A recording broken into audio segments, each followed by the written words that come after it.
Everyone welcome back to our new mini blog. তো তোমরা সকলে কেমন আছো? আশা করছি সকলে খুবই ভালো আছো। তো মা বাজারে গেছিলো, কি কি খাবার এনেছিল সেটাই তোমাদেরকে দেখাচ্ছি।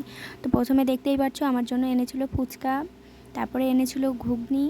তো মানে আমার এগুলো খুব খেতে ইচ্ছে করছিল অনেক দিন ধরে, মানে পাউরুটি এনেছিল। তারপরে দেখো তোমরা কি কি এনেছে আবার একবার দেখিয়ে দিচ্ছি। তো অনেক দিন ধরে খেতে ইচ্ছা করছিল বলে তাই মাকে বলেছিলাম যে মা তুমি আজকে নিয়ে আসো। তো যাই হোক, আমি আগে ফুচকাটা খেয়ে তোমাদেরকে দেখাই টেস্ট হয়েছে কেমন। তো ফুচকাটা খুব টেস্টি হয়েছিল।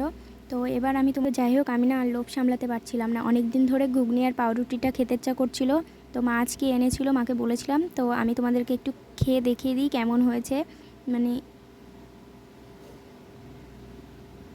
খেতে তো খুব টেস্টি হয়েছিল, আমার তো খুব ভালোই লেগেছিলো খেতে। তো এবার আমি মাকে একটু খাইয়ে দিই, মানে আমি তো এতক্ষণ ধরে তোমাদেরকে একটু দেখিয়ে দিলাম, এবার আমার মাকে একটু দেখিয়ে দিই। তো আমার মাকে একটু ফুচকাটা খাইয়ে দিয়েছি। তো এবার আমি ঘুগনি আর পাউরুটিটা খাইয়ে দেবো, দেখি মা কি বলে। আমি তো বললাম খুব টেস্টি হয়েছে, এবার মার কথাটাও একটু শুনে নেওয়া দরকার, তাই তো। তো মা দেখি কি বলে। মা তো বলছে খুব সুন্দর হয়েছে, খেতেও